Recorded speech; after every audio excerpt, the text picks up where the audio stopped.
to Beast TV.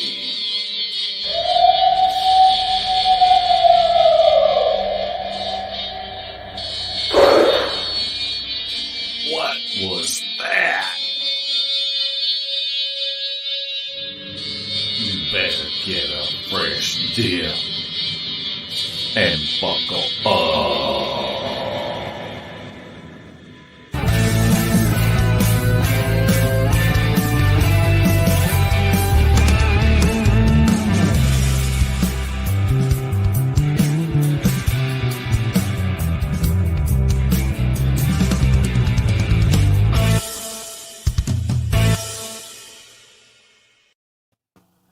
Larry Porch II, how you doing tonight? Man, I'm doing good. We don't giggle after your intro's over with. No, mine's kind of lame. I need to hire that guy that you did to do an intro for me. Oh, yeah, that's right. Well, we want to welcome everyone that's in chat. Man, we're pushing 70 people already coming on. So that's fantastic. We want to welcome you. We've got a great guest tonight. We encourage you to interact with them. Probably about halfway through the show, we'll start taking questions for them. And it's going to be a fantastic night.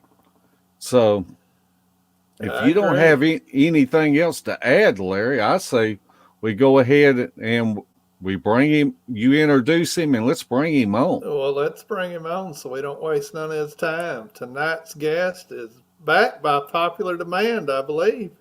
It's our good friend Cheryl Corntassel, all the way from Georgia. How you doing tonight, Cheryl? I'm doing well. How are y'all? Great. I'm doing good. I see you're on the back porch. I've been hibernating all winter, and it's nice to get out here. And of course, it turns back winter. I got my gloves on, so the temperature dropped and it's freezing out here. But I couldn't be happier. I'm glad to be here, doing another porch episode. Well, I tell you what, it'd be really exciting if something happened behind you because you have so much activity. Yep, and goes on. Yep, I put this camera at this angle purposely because that's where they normally come from. Well, they come from several directions, but there's a pine thicket right up in there, and they can get up in there and hide. It's pretty dark, even in daylight, so that's what they seem to come down out of sometimes. So, yeah, you don't know what might happen. We'll see. Well, I tell you what, why don't you tell us the last time that you witnessed some interaction with them and tell us about it. Okay. Actually, it was just this past Thursday night. We took off up to North Carolina this week and did an outing up there in a pretty way up on a gorge. And the night before I came out, and I was actually sitting right here with my back against this wall, looking out this way.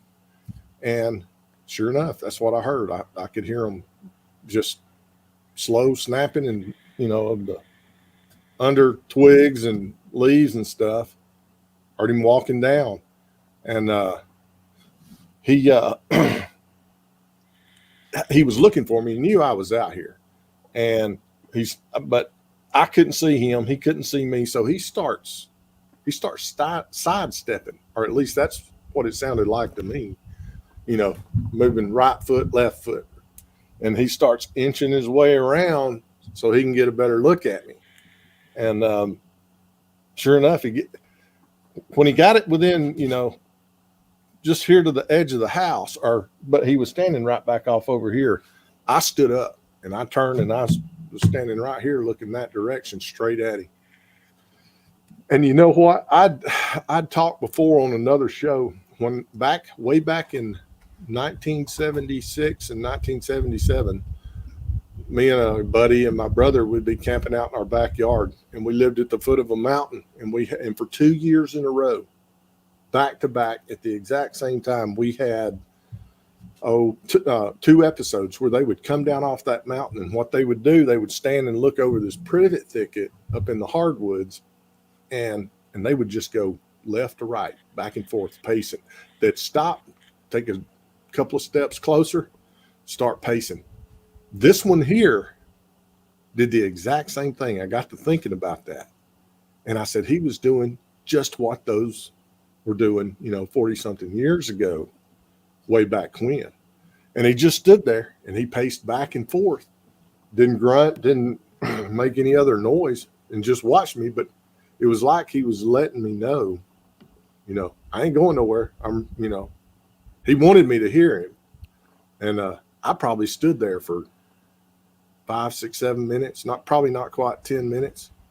And I just kind of grunted at him, because that's what that one did to me last time, to see if he'd grunt back, but he didn't. And I just turned around and went on back in the house.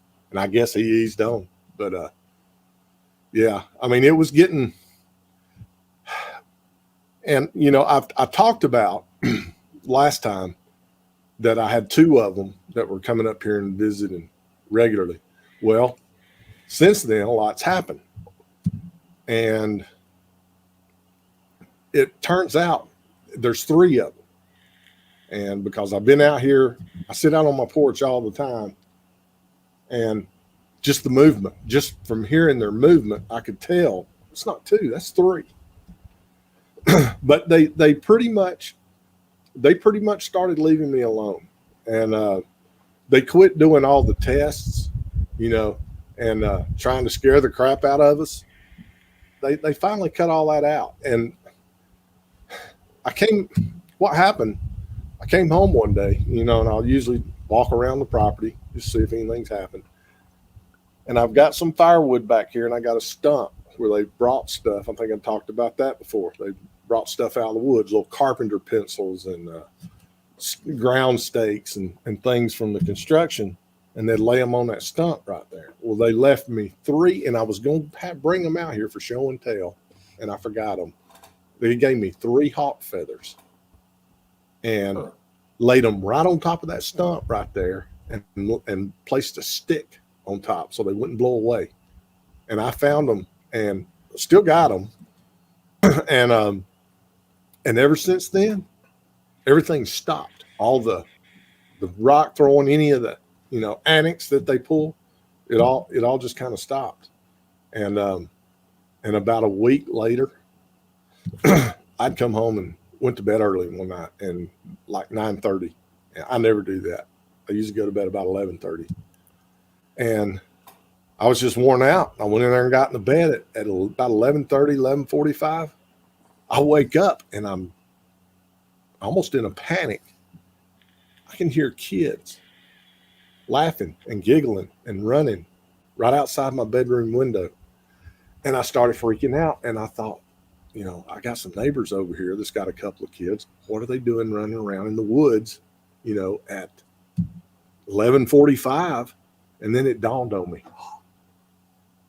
And I just sat there and listened, and it sounded just like both my granddaughters out there playing in the yard.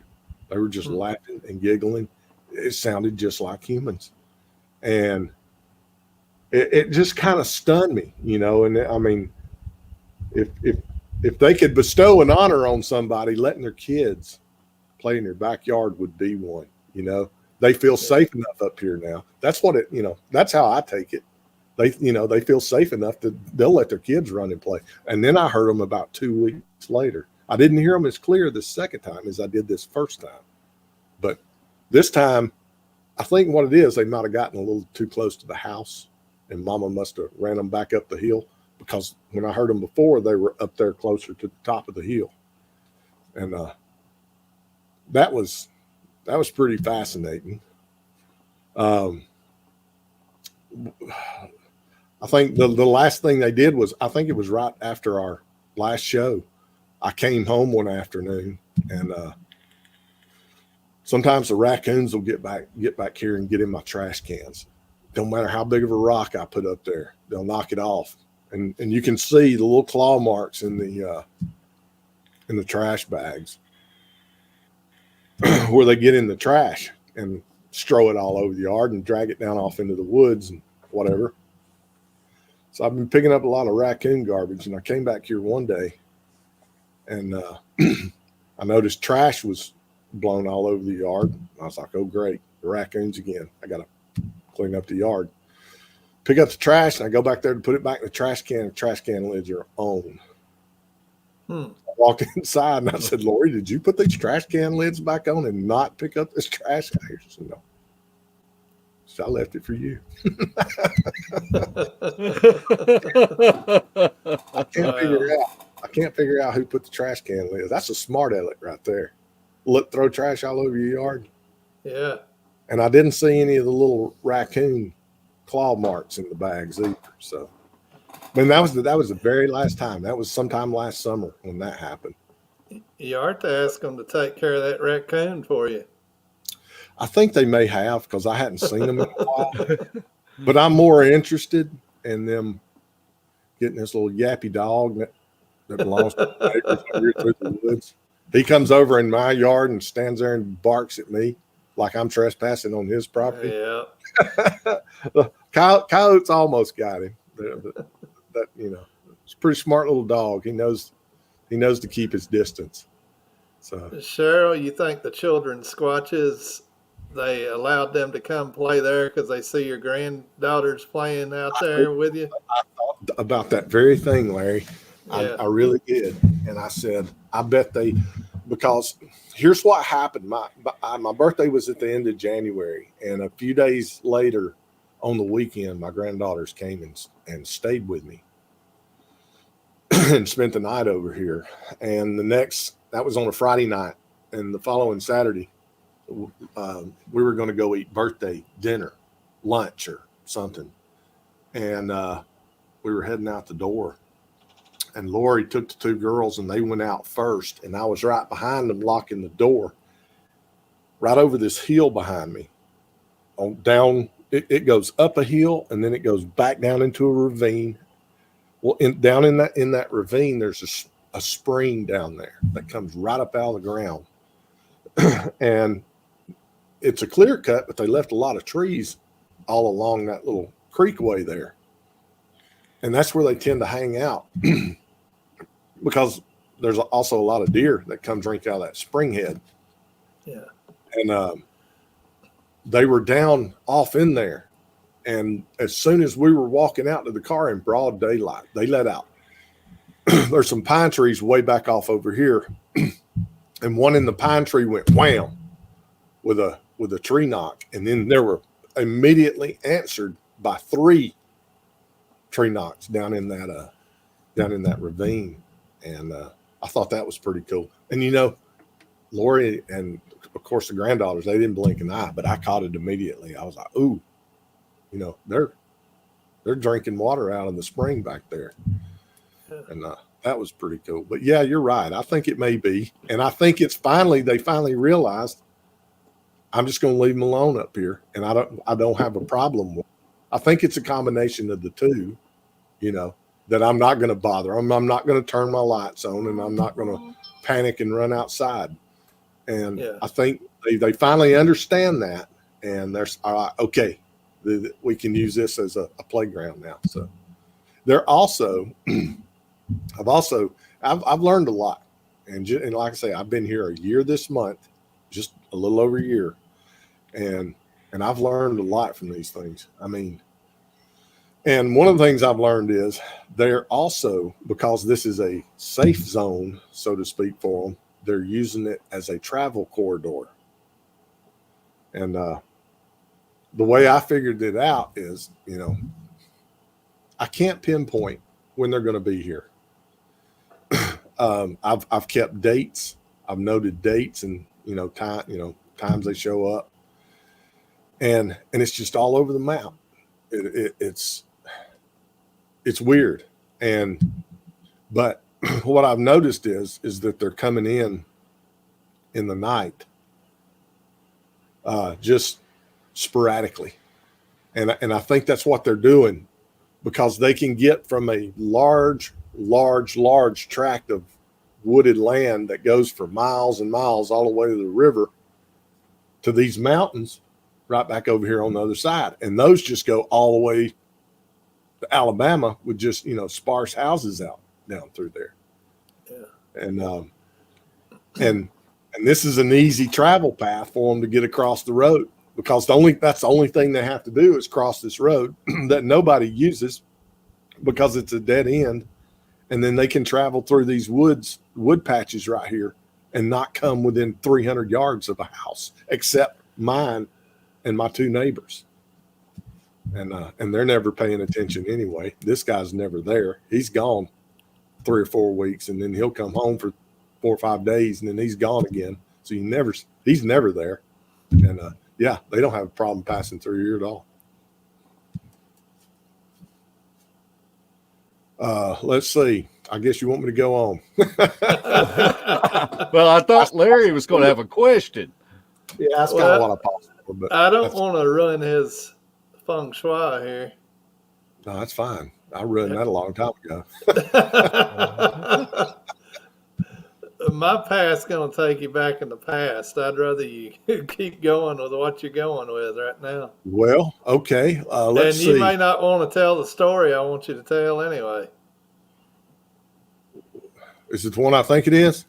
Probably. We'll get into that. Actually, two I like that you told. Well, before we do that, let me tell you what's been going on here, because it's pretty exciting. I mean, now I'm not going that I come out here all the time. I'm not much of a TV watcher. I like to read. I read my Kindle, come out here sit on the porch, read my Kindle. Not so much in the wintertime. Been crazy cold, but this time of year when it starts getting nice, I'll come out here and sit. And what I noticed, well, back in August, my wife, we went out to pick some pears at my sister's pear orchard. And I picked a few 5-gallon buckets and brought them home. And my wife had a discussion with my sister, and they cut a deal, and she gave my wife a rabbit. Well, of course, I'm stuck with having to build this rabbit pen. Yeah. And I was out here one cloudy afternoon building that pen. And this was in late August, maybe early September. All the leaves are on. And it's real cloudy. It's getting close to night. It's, it's still daylight out, but it's getting, it's late afternoon. And I just stopped for a second. I kept smelling that nasty, almost like a skunk smell, but not quite. And I got a couple of whiffs of it, and I'm like, where is that coming from? And sure enough, I saw through an opening, through a hole, all I saw, I ain't saying it's a Bigfoot. I just saw something big pass through this hole, through these trees right up here. And it was the color of a raccoon. It was raccoon gray. If you know what I mean, you know how a raccoon, he's got multiple shades of grays, whites, and blacks in his fur. It was that same color. And I thought, my God, that's a huge raccoon. But you know what? I never heard him pass on over that mountain right there. He should have been crunching through these hardwoods, making a crunching noise. He didn't make a sound. He was like a ghost. And I looked and looked and looked, and I thought, okay, then you start questioning. Did I really see that? That's how strange these things are. And well, I'd taken those pear, and I'd made some pear preserves. I'd peeled them all, and I took all the mushy ones and all the pear peelings, and I threw them in a bucket, took them right down here to the creek, and threw them out for the deer. And that night, went to bed, and I probably hadn't been in bed 10 minutes, and something comes right up to our bedroom window, and it went tap right on the glass. And I thought, what in the heck? And I climbed out of the bed and I walked over to that window and I pulled the curtain back and I went tap. What I was doing was testing to see if that, it sounded to me like somebody took a finger and tapped the glass with it. So I was mocking it, and I did one right back at him. Hey, Cheryl, yeah. why didn't you do that at Salt Fork? You gave that poor booger a cussing. He scared me. Yeah, that's about all I could do. Go ahead, Cheryl. But yeah, I didn't want to mess with him. He was a bad boy. But he sure did. He came up and tapped on the window. I guess that's what it, certainly it wouldn't have been my neighbors. They've heard me shoot my gun out here too many times. Yeah.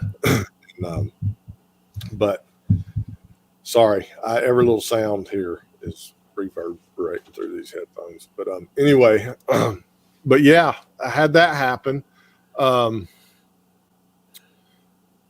Let's see. Oh yeah, I did. I don't know.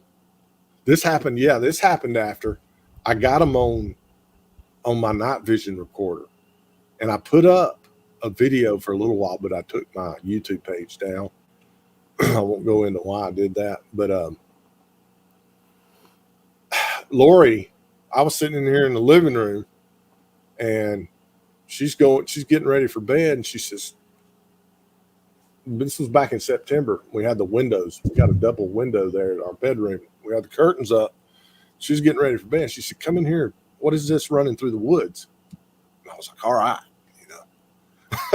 I was excited. I went in there and I sat down in front of the windows and I just listened.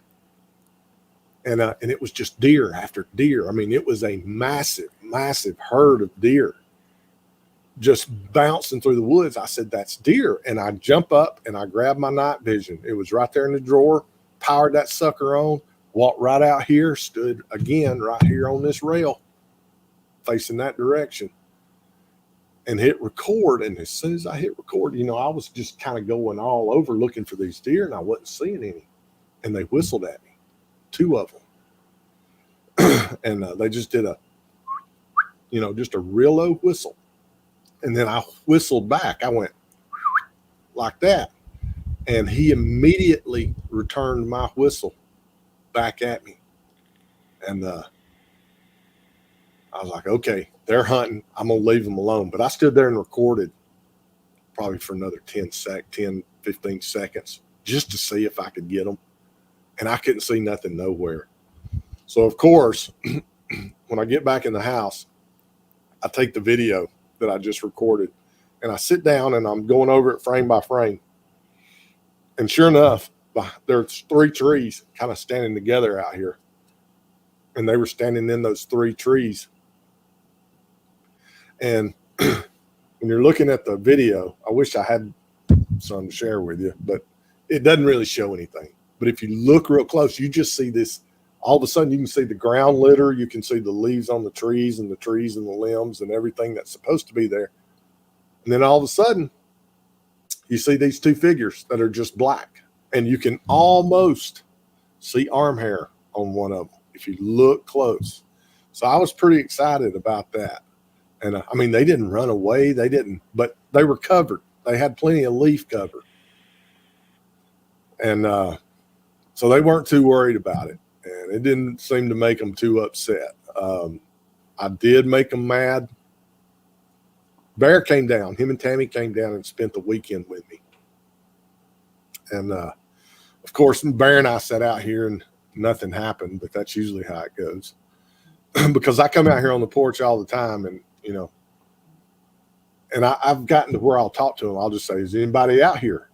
And 99% of the time, I don't hear anything. But every now, like one night I was out here and I said that. And then after about 3 minutes, I heard snap, as clear as a bell. I was like, okay. And, but anyway, going back, Bear and them came down and, let's see, that was in August. I lost my train of thought there for a second. Let's say I had the whistles. Then I got the video. I forgot where I was going with it, but I did see eye shine one night. It'll come back to me in a minute.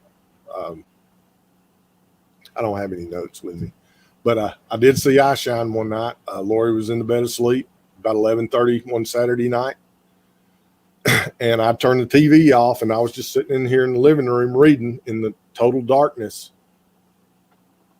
And I got up,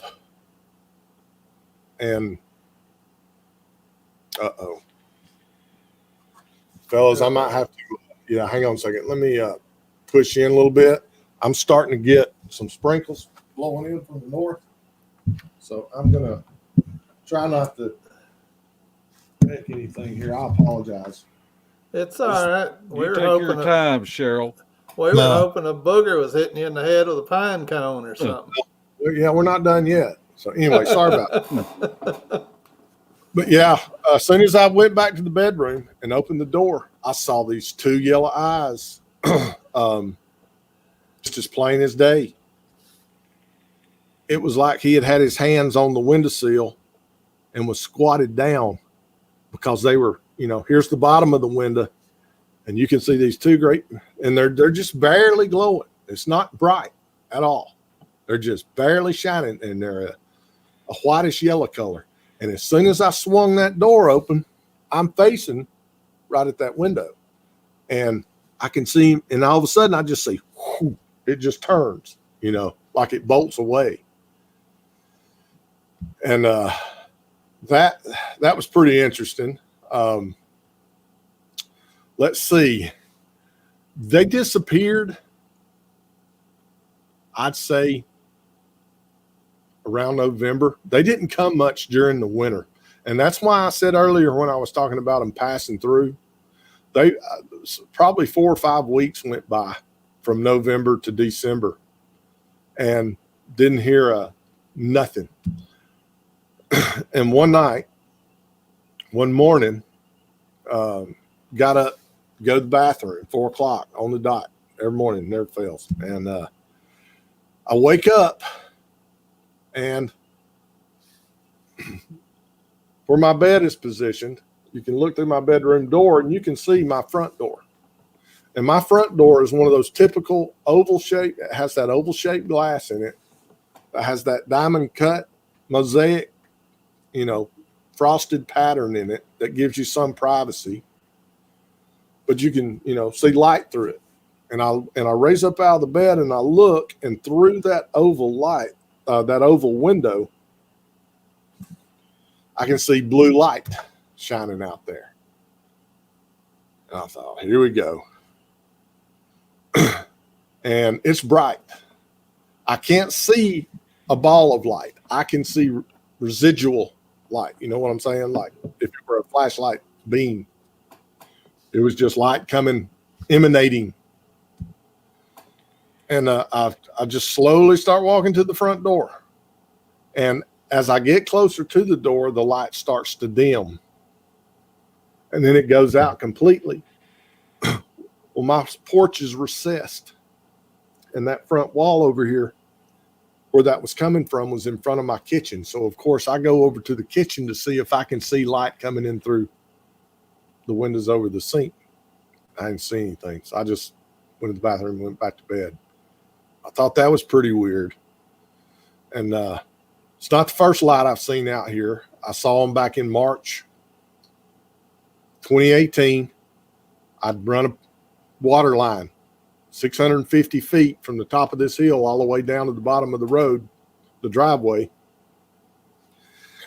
And I couldn't tie the water meter after the county put the water meter in. I couldn't tie it to the water line, because right after he put that, he ditch-witched it and dropped the PEX pipe in there, it rained and it rained and it rained for, it took 90 days because what it does, it floods those water meters, and the code says you can't hook up your water with the water meter flooded. The water has to be down.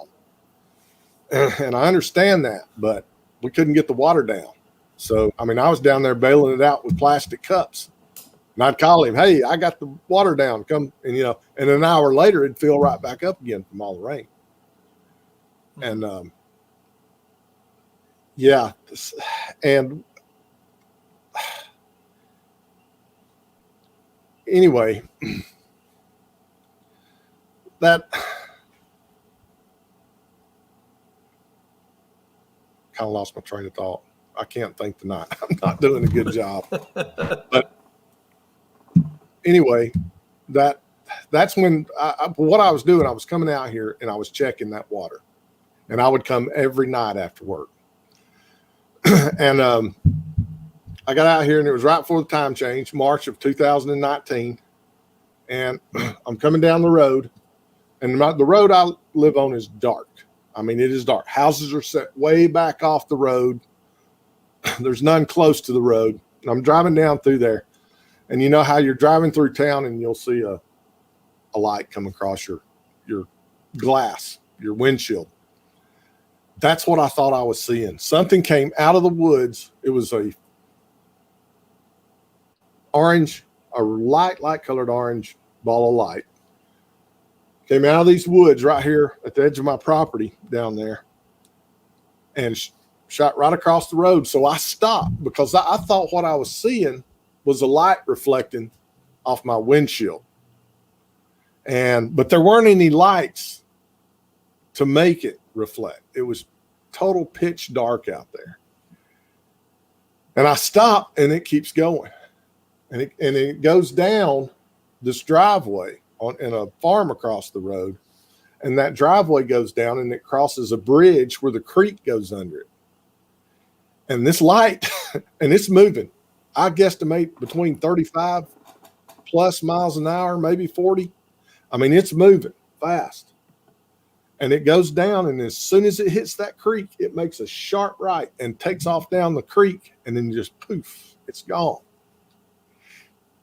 And I didn't freak out because that's not the first time I've seen that. And I said, okay, the boogers are here. So I drive down, another 100 yards, turn in my driveway, and I'm going to get out of my truck and I'm going to look at that meter. And as soon as I pull in the driveway, my headlights are pointing up to the top of the hill, and then it kind of crests up at the top. And I see another exact same color light. It's a light colored, translucent orange light. Just come across the driveway. It just appeared and it just faded out. And I got out of that truck in a hurry and checked that water, put that lid back on, jumped in there, and got out of there pretty quick. But because one of them is spooky, two of them, that'll rattle you a little bit. And I thought, wow, there's several of them, hanging around up here tonight. And that's the first time I'd seen that. And then right before we moved in, and this was in February of 2020, Lori and I were coming out here one night for something. We were still living over in town, and we were riding out to the house, and it was dark. And we were coming through the hollow. Now, even on a sunny, beautiful day, when you dive down off over a hill into this hollow we come through, there's no houses. It's just woods on either side for a few miles. And we're driving down through there, and Lori said, "What is that?" And I said, "What is what?" And she said, "There's a red ball of light right out there in those woods." And I slammed on the brakes, and I'm like, where? And she said, "Well, it's gone now." She said, "There was a red ball out there in those trees right there, just sitting there floating." And I was like, "Oh," I said, and then we got into the conversation. "Well, what was that?" I said, "Well, Lori, do you remember way back in 1995? And she said, "If it's got anything to do with Bigfoot, just shut up right now." So I did. And we didn't go any further on that. But I told her, I said, look, this has happened before, but she didn't want to hear it. And saw him again this past Monday, January the 18th. I noted this. Was leaving for work, and on January 18th at 6:55 a.m., it is as dark out here as it is right now. Sun doesn't come up. I live on the westernmost edge of the Eastern time zone. Sun don't come up about 7:30. And I came out here 6:45, cranked up my truck, let it warm up, came back in, drank my coffee. 6:55, I headed out towards work. Now, when you come up my driveway, or when you pull out, you kind of go up a little hill, and then you get on the rise, and you're in the top, and then you drop down off this steep driveway. And I get to the top of the hill, and I see what I think is my lights reflecting off something. I see what looks like a flashlight light, about that big around. Just looks like somebody standing there holding a flashlight. It comes on, and then it shuts off. Then it comes on again, then it shuts off. So I'm thinking, okay, there's a piece of aluminum or something to that effect that blew up in the tree and it's spinning. Maybe, I'm just grasping at straws here, and it's my headlights reflecting off. So I shut my light out, and that light comes back on. And I said, who is this fool standing at the end of my driveway at 7:00 in the morning with a damn flashlight? I didn't, I was concerned at that point. Then all of a sudden, this light starts moving to the left, and it's getting smaller. And then it winks out. And I'm like, wow. And then it comes back on again, and it's the same size. So I start heading down real slow, just creeping. And I'm watching this thing, and then it goes out. And then the further I get down the driveway, it finally shut out. And I get probably halfway. Get out of here, cat. He's going to make a mess of things. I get down there, and I roll my window down, and I was really expecting one of my fool neighbors. We got some nut jobs out here, to be standing down in the woods at the property line with a flashlight. And as I'm cruising down through there, all of a sudden I hear him crunch. This ain't no neighbor. This is Big Boy.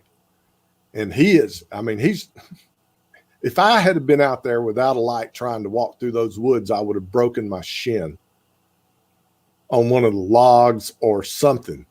And he just kept pace with me. As I'm driving along, he's walking beside me down the driveway, and I just stopped. And he just kind of turned and stood there and looked at me. Didn't say a word. And I just rolled the window up and drove on. What do you say to a Bigfoot,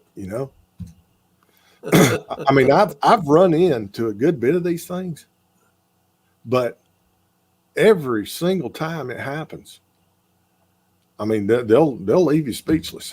I don't know what he wanted. The only thing I could think of why he did that, I've hauled a lot of garbage out of this the front part where people have just pulled up and thrown trash. I hauled a lot of garbage out of there, and what I found were beer bottles. I think it's from these bikers down here, but they go crank up their Harley and pop them a beer and then take off. And by the time they get to my house, they're done with it. And they just toss it over there in the woods. I went down there and picked up 2 garbage sacks full of beer bottles and beer cans at one time. And I'd gone back over there because, this time of year, and I got my rake and I raked all those leaves back, and I picked up a whole lot of broken glass down there. And another thing I did was I had my security camera, my trail camera set out, and I had taken them down because I just kept getting this one blank picture by itself at 2:30, 3 o'clock in the morning over a long stretch there. And so I'm not really sure what it was. I don't know what he wanted, what he was trying to tell me. Maybe he was saying, thanks for picking up all that glass. Now we won't cut our feet. I don't know. You know, they don't, like I said this before, they don't mind speak to me. I've never had any mind speak before at all, but that's how they communicate with me. They will do something and I'm left to figure out what it is, the message they're trying to convey. But, you know, that's one of the many, many frustrating things about them. And, but yeah, that was a pretty good one. And then they came up here again, you know, like I say, just the other night. And I've been waiting on them to come back. They hadn't been here. I was telling Mark earlier, I hadn't seen them any this week. You know, I've been out here just about every night. You know, I come out here about 10:30 and sit around for a little while. And it's just been, you know, it was quiet like it was back in the winter. And let's see, what else do I have going on out here? Well, first I'd like to interrupt Sure. just a second. And I want to thank Patrick Noble and Carrie Arnold and Bigfoot Odyssey for showing us some love. We don't ever ask for any love, but we certainly do appreciate y'all and y'all support. Mike's Adventure gave some too. Oh, did he? Okay, I missed that. So. Okay, well, we appreciate Mike too. And we appreciate everybody that's watching. And I don't know. I'm just really excited to have Cheryl on tonight. And he came to an outing that Spencer Jameson put together in North Carolina last week. And there was quite a few people there that had not met Cheryl. And when Cheryl started his stories around, I scared the heck out of them. You certainly did. I don't think they'll want to go on a Bigfoot now. They were all mesmerized with his. They thought this guy was a complete lunatic.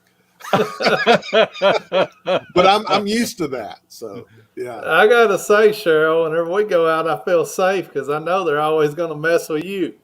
Yep. and they will. I don't know why. It's like Bear told me.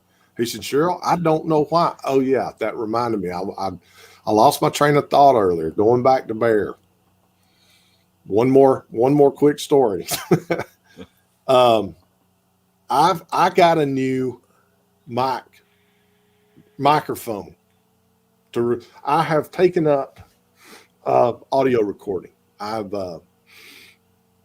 It's something I don't know. I've just taken a huge interest in, and I think you guys may have influenced that. I'd always carried a couple of smaller mics with me in the past, but what happened, and I didn't talk about this on the last show, but we were having electrical problems with this house. Now, this house passed code, the electrical passed code. I had a tough code guy. I mean, he didn't let me by with an inch. He was hard as nails. He declared this electrical system sound. I hired one of the best electricians in the state of Georgia. He worked with my father at Georgia Power for years as a contractor. My dad always told me, if you ever need an electrician, go get this guy. I paid a little more for him, but I did that intentionally. And right after we moved in, you know, I talked about how I've got 2 light switches in my house that I can flip on and it'll throw all these floodlights on simultaneously. 2 of these floodlights started strobing. So I started doing some internet research on that. And yeah, it's possible, but I thought that's weird. And so I called my electrician. I said, I got 2 bad floodlights. And he came and changed them. But I kept, before I took those other ones back to Home Depot, I hung on to them because we were also having a problem with our alarms, our smoke alarms. We've got the smoke alarm, CO2 detectors in 4 places in this small house, you know. Now, if I burn my toast for breakfast in the morning and the smoke goes through the house, it gets this one right here at the kitchen first, sets it off. Then it goes, you know, it's a section from one, and then it goes to that bedroom and sets it off. And then it, you know, that's how smoke detectors work. Lori and I were waking up at 4:30 in the dang morning, man.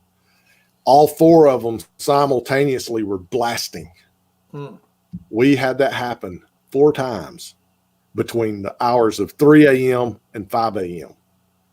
So I called my electrician back, and he came over there just cussing.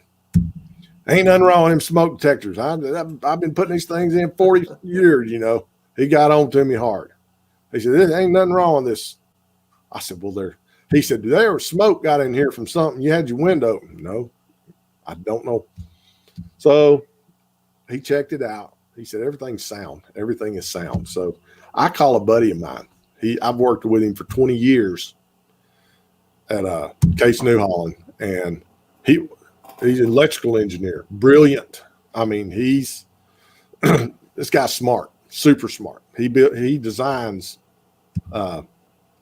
electronic components for heavy construction equipment, mechatronic controllers. This guy knows what he's doing. He's also an amateur musician. He's a keyboard player, and he's into music. He's got a little home studio. And I called him up and I said, look, man, I got a problem with some smoke alarms. My electrician says everything's fine. I need you to come do an inspection and I'll gladly pay you for it. Well, he's not going to charge me. But anyway, he said, sure, I'll come check it out. And he comes over and he brings his plastic totes with all his test equipment in it. And the first thing he tests is those lights. And he said, there's nothing wrong with these floodlights. They're fine. But, you know, take them back anyway. And he goes up in the attic. He goes over this house with a fine tooth comb. And he said, Cheryl, your electrical system is sound. He said, there is nothing wrong. He tested the smoke alarms, everything. He says, I can't find a problem. And he said something I thought was kind of funny. He said, there's only one missing equation or one missing variable to this equation. And I said, what is that? And he said, whatever it is, you're not telling me. And I said, well, Matthew, what do you think about Bigfoot? And man, he threw a fit. He's like, I just drove 2 counties over here to help you out. And you're over here talking about blah, blah, Bigfoot, you know? I mean, he was mad and I don't blame him. And yeah. And finally, you know, I said, look, man, let me explain to you what I think's going on here. And I sat down and we had a good 2.5 hour conversation about Bigfoot and some of the theories that I've come up with over the years and how these things have an electrical component to them. You know, we all know we've all had equipment destroyed by them and things like that. And, you know, draining batteries and crazy things, and you know, and then I see these lights, and I think it's all tied together, you know, somehow, and it's electrical. I don't think it's voodoo or magic or woo or whatever you want to call it. It's just something. It's just one of those strange, unique abilities, and these are strange and unique creatures. There's no doubt about that. You know, these are just some more of the strangeness about them, you know, that they can do. I got hit one time way back in April of around 1986, 87. And I'm working out here in Booger Hollow on a farm, on a house. And I didn't know anything about Bigfoot, Sasquatch, nothing other than, you know, what strange things I'd had, but the behavior they exhibit and things of that nature. And sitting there, I was building some steps bam, bam, hitting these 16 penny nails, driving nails. And all of a sudden something hits me right here on that bone, base of your neck. It was like an electrical charge. It wasn't painful. And it just went throughout my extremities, through my whole body. And it was so mind-blowing. I mean, it hit me so hard, I jumped and spun in midair 180 and turned around and was looking out across this pasture over at the woods. I thought somebody had been watching me, you know. This farmer would give me a punch down list and tell me what to go out there and do. And I figured he might have had somebody sneaking up on me, and my spidey senses were at, you know, cranked up to 10 or something. So I shook it off, didn't think anything about it. And I turned back around. I'm over there pounding again. 10 minutes later, I get another one, exact same spot. And I've only heard of one other person who's had the exact same thing happen to him up here at Swallow Creek Wildlife Management Area while he was up there deer hunting several years ago. And he heard that outlaw radio show, and it was actually a guy I work with. There's only 2 people I work with that know anything about my Bigfoot history. Because it's not something I go out here and promote or wear on my sleeve. Well, I do Bigfoot shows, but other than that, I don't, you know, I don't have the Bigfoot bumper sticker and all of that stuff. But anyway, this guy, he came running straight to my office, and he said, I had that same thing happen to me at Swallow Creek. And, so, yeah, but in Matthews, he's the one, you know, after I talked to him, he's the one that basically, you know, hooked me. He built me some really, really nice microphone. And he said, you need at least $1,000, you drop $1,000 on a good, high quality professional recorder to get the full effects of this thing. Well, I'm not ready to spend that much money yet, but I'd been putting that recorder on a little cheap Philips that I have. And I've been putting those microphones on it and I started setting it out here. I wanted to see what I could get. And y'all remember I'd posted on your page about the coyote howl, because I've got one that comes through sometimes, I think, and he mimics a coyote howl. I heard him just a few weeks back come down out of this valley.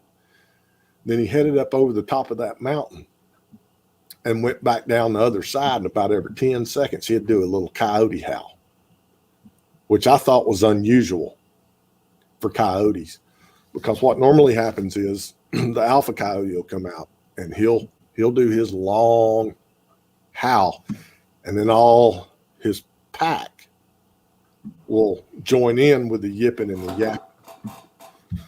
And this one was just woo. I mean, it was just doing a howl about every 10 seconds. And that went on for 35 minutes.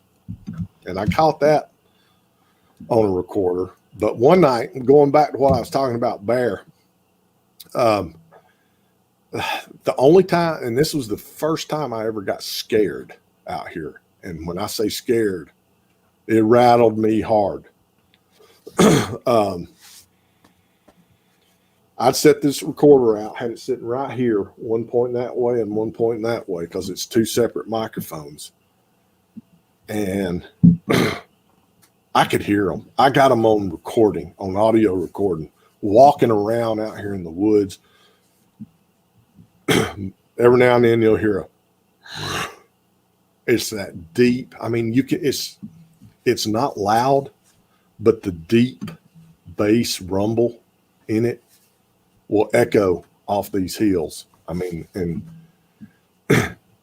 it's one thing standing here looking at one, but when you're actually hearing it amplified that close, that for some reason or another, that rattled me pretty hard.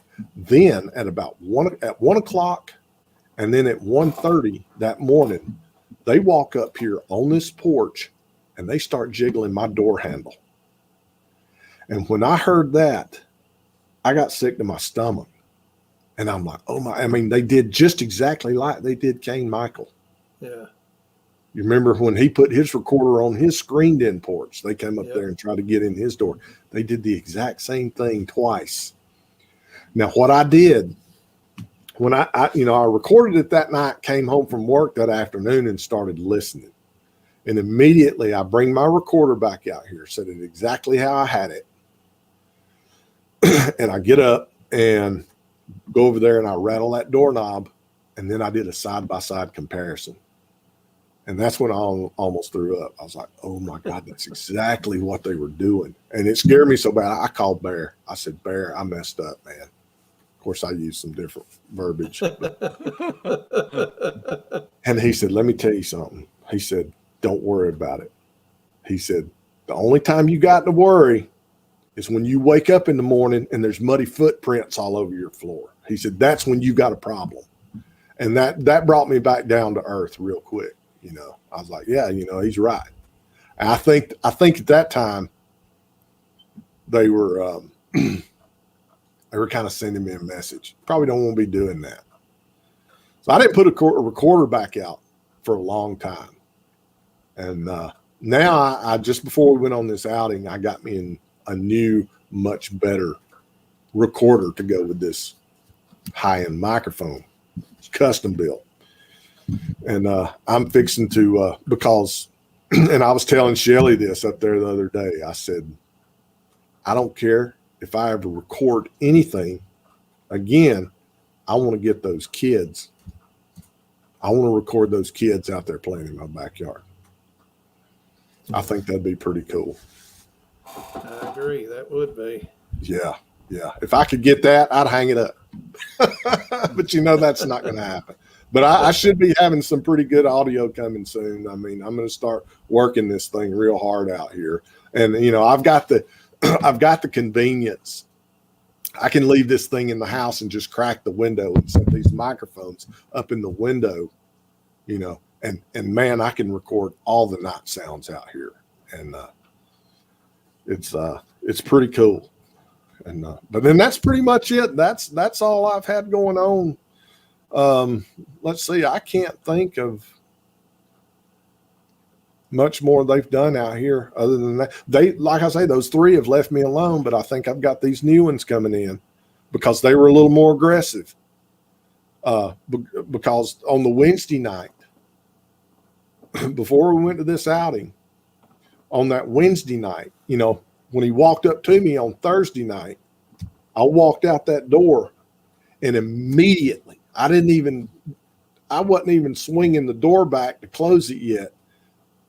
I heard a rock ping off of this propane gas tank behind me over here. And just immediately after that, a rock bounces off this rock face on the front of my house. And let me tell you, I'm talking, this thing was humming. This was like Nolan Ryan fast when it hit that wall. And it bounced back and landed in the woods. And that to me is very unusual behavior for them. I have not had these that have been hanging around do anything remotely like that. And and I didn't even stay out here long. I just turned around and went back inside because it kind of rattled me a little bit. And the way that one approached me the other night, it wasn't anything at all like this one did back in June. When he approached me, it was real, just nonchalant, very casual. You know, he wasn't aggressive. This one, he was being weird. You know, he was being a little cautious. And it made me think. I said, I'll bet, and it makes sense if you think about it. If this first set of the Bigfoot that are coming through, they've got them a safe passage through here now. They've got them a good place to deer hunt. It makes sense that some from another troop would follow them, because I think these were younger ones. He didn't sound that big out here, and I figured maybe these are, you know, some smaller guys gangbangers, I think is what Dan Ricky calls them. That's what he calls them. Yeah. I think let's go follow these guys and see what they're getting into over here. And I hadn't been feeding them. Absolutely not. So, and I have people tell me that, are you ever leave them a snack or something? Or, I ain't comfortable with that. I don't want to feed them. Basically, I just, let them do their thing and they not scare the crap out of me. And if we can just get that far, I'm fine with it. Okay, I want to jump in here and thank James Mashburn, Christine Duez, and Karen Alberti, and for their support. And Cheryl, you sent me a couple of pictures. Yeah. And I would like to pull these pictures up and for you to give us the backstory on them. Okay, one of them's going to be kind of graphic, and I'll apologize ahead of time. It's pretty gross. Yeah, so the guy I was talking about just a minute ago that I work with that had the same electrical thing happen to him, that I known this guy for 20-something years as well, and worked with him. And he comes up to my office. Let's see, this is back right around the 1st of September. And he says, I got one for you. I said, all right. He said, I need you to come. He said, I think you need to come check something out. He said, I got a colleague that lives over here in Plainville, Georgia. Plainville is a small farming community north of here, about 20 miles north of here on the Oostanala River. And he said, I got a buddy. Oh, sorry. I got a buddy over here, and he's got a problem with a Bigfoot. I said, what's it doing? He says, it's killed 7 of his hogs, and now it's killed 4 of his dogs. And I said, tell him to stop shooting at it. He said, I don't know if he is or not. I said, the guy's shooting at the Bigfoot. I said, that's exactly why it's killing his animals. And he said, this thing's been coming around for a long time, but he said, the problems have just started. I said, so I get on Google Maps and look at the area. He showed me where he lives. And I said, yep, he's coming right up off this feeder creek that runs into the river. He's coming right up around this backside. And then right up here at the head of this creek is a spring. And then on the other side of this creek is a graveyard, an old graveyard. And there's just a few houses, out here. And when we got over there, and he introduced me to the guy, and I showed him. I said, they're coming right up through that creek right there. I said, and then they're going right over there at that graveyard. And he looked at my buddy Jason. He says, how'd you know that? And I said, well, that's what they do. They follow these creeks.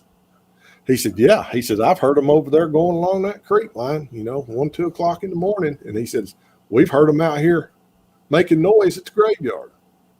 If you're out here at 2, 3 o'clock in the morning. I said, are you shooting at these things? He said, no, I ain't shooting at them. I was like, you sure? No. I think he was, though. I'm pretty sure he was. What they did, this guy raised Vietnamese pot-bellied pigs. Now, all the pot-bellied pigs I've ever seen, they're not huge, but this guy raises some massive pot-bellied pigs. And 2 of them, they grabbed them by the front legs and the back legs. And they stretched these things out like an accordion. And they didn't gut them, didn't eat them, just threw them in the yard. And they came back and killed 7. Now, by the time I got there, I didn't see the hogs because he had already taken them out there with his tractor and dug a hole and buried them. Well, this guy that's having the Bigfoot problem has a separate friend who I think he told me that he had to go to jail or something. And he had a bunch of pit bulls, puppies, and he gave this guy. So he had 4 pit bull dogs. And these things had gotten, just big enough to be dangerous. And yeah, that picture you're looking at, the guy took a picture that came from a trail cam. And I mean, it came right up in front of the trail cam and stood there and looked at it. As you can see, that's pretty brave right there. I mean, that's sending a clear message. This is what you're messing with. And he took that picture with his phone off a computer screen, which is why it's got that blue tint and fuzz to it. So it's not really a good picture, but you can see there's definitely something standing there. And then he gave me a picture of the dogs. What they had took all 4 of these pit bull dogs, and it looks like they had stuck these fingers right here in its ears and ripped this thing's skull off, and the brains were missing. So I'm assuming they ate the brains. 4 of them, just like that right there. And I mean, you can look at it. You can see they shredded it. You can see where he grabbed it right there on its back and just tore the skin on this thing. 4 of them. And I told this guy, I said, I can't help you, brother. I said, the only thing I can tell you is to go out here, put your gun down, and apologize and make peace with them. However you decide to do that, that's all on you. I said, go talk to them. I said, they'll understand every word you say to them. And they're just people trying to get along. And you're probably shooting at them. And he was getting mad, and I don't blame him, but it pissed me off too, And I know that's what he was doing. I have no doubt. And he won't admit to it, but well, he kind of came around and admitted to Jason. He said, well, I've been dealing with these things long. I think he may have, he kind of halfway hinted to him that he was later on. And Jason's actually supposed to get me an update on what's happened with that. He said he hadn't talked to the guy in a really long time, and he said he would.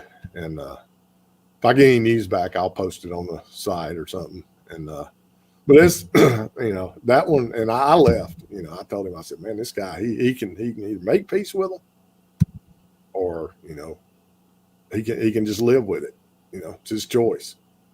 And I told him, I said, I've got him up there at my house. I said, I do not mess with them things, man. I do not.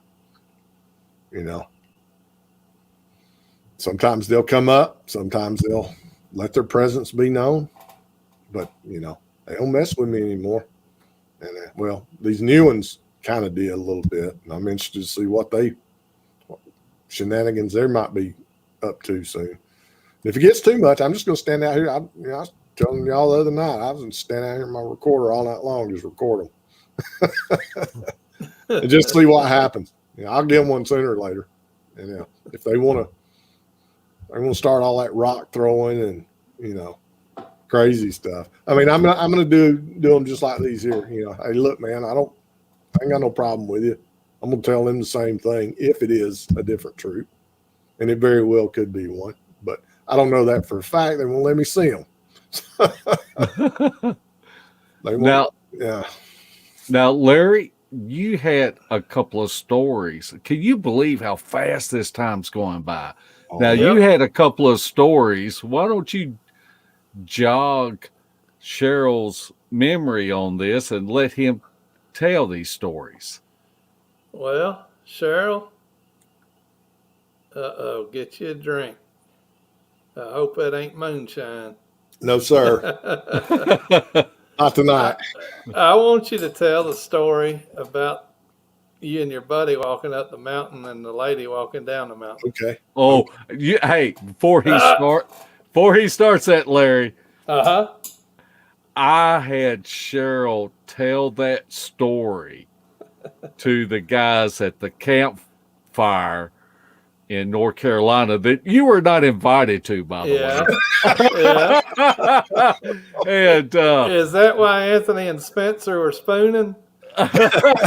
Oh, but that story gives me the creeps, and there's Me not an too. awful lot that gives me the creeps. it Yeah. still But- keeps me awake at night. It really does. It really But- does. Yeah, Cheryl, we would love for you to tell that story. I swore to myself. Cheryl, after this- yeah. Go I ahead. was going to say, whenever you started talking about the light splashing and stuff, I was going to Yeah. say, did that woman follow you home? No, I saw my first light. The first Bigfoot that I ever saw. And let's go into that realm before I tell this story. Was when I was 5 years old. The same guy I was camping out with in 76 and 77. Me and him and my brother were playing in the corner of my yard. His parents were in the living room with my parents, and they were just having a little Saturday evening chat. It was dusk, and we were just outside playing before it got dark. And all of a sudden, my buddy starts pointing at the woods going, "Look, a ghost, a ghost, a ghost." And I look towards the woods, and I see a ball of light, a green one about that big around. And it's about 2 feet off the ground. And it's moving about as fast as a person walks. And that's what I thought it was, because that's what my buddy said it was a ghost. And now that was in 1972. Let's fast forward to 1977. I turned, I guess, 11 or 12 years old. However, you got old enough, I can't even remember. It was the night I joined Boy Scouts. And a friend was going to drive me. He was in high school. He was going to drive me to my first Boy Scout meet. And we were at his house. My family was visiting his family. And I'd forgotten my Boy Scout application. And Mama said, "Go home. It's laying on the counter. Steve will drop you on the way. He'll stop and let you get it." And I get home, and all the lights are out in the house. He pulls up in the driveway. We never locked our doors back then. We didn't have to. Get out and run inside, grab that application off the counter. And I turn and look, and I can see through the kitchen, through the next bedroom, down the hall to the back bedroom, and there's a window. And all of a sudden, this ball of light about the size of a basketball just suspended right there in front of the window. It was a peach color, sort of a whitish peach, and just sat there for a minute. And I grabbed that application, and I turned and I hauled out and jumped in the truck with Steve, and he's giving me down the road. How you gonna be a Boy Scout and you scared of the dark? He just starts hammering me, and I'm sitting there thinking to myself, "Buddy, if you'd seen what I'd seen just now, you'd be running too." I mean that, and of course back then at that age, you just kind of shake those things off, but it always stuck with me. So here we go. Then that was when I was 12, and then I didn't see another one until 1995. The very first night we moved in our house, we did the exact same thing in 95 that I did here. We built a little small ranch house back off on the side of a mountain in the woods. About 15 miles over this way in a little community called Chubtown, which is just on this side of Booger Hollow, where I'd had all of those previous sightings down there on that farmer's farm, or incidences, rather. And we get home. So what they finally tell us, you can move into your house. Georgia Power will be out there to turn your power on Saturday morning at 10 a.m. So my wife and I, we go out there that night and we get there right at dusk. It's always at dusk. I get out, I run up there. I didn't even bring a flashlight. I threw a mattress, a blanket, and 2 pillows in there. My daughter's spending the night with her grandma that night. And Lori and I, we're going to sleep in our new house because it about killed us building that thing. And we get out there, And I unlocked the door. And as soon as I open up that door, I see a blue light. The kitchen, you know, on the other side of the wall, when you walk in, there's a wall. And then on the other side is the kitchen, the utility room. There's a dining room over here. It's kind of an open floor plan. And I see this, everything's bathed in this blue light. And I flew into a rage. I said, we haven't even moved into this house yet. And these idiots are already trying to break in. And I went straight for that door, man. And I was going to take a butt whipping, or I was going to go after somebody. I mean, it was fixing to get ugly. I was thinking one of those little map flashlights like the military used to use that had the faint blue light, but it was much too bright. I didn't know what was going on. And I went around through that kitchen, and back there in that utility room, there's a door with the 6 frame window, you know, the glass pane windows. And I can see them as I'm going towards the door, and it's 2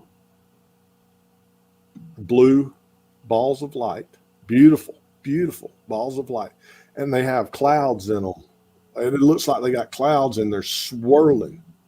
That's how close I was. I was standing this close to the window. I could have reached out and touched them. And they were pressed real close up against that glass.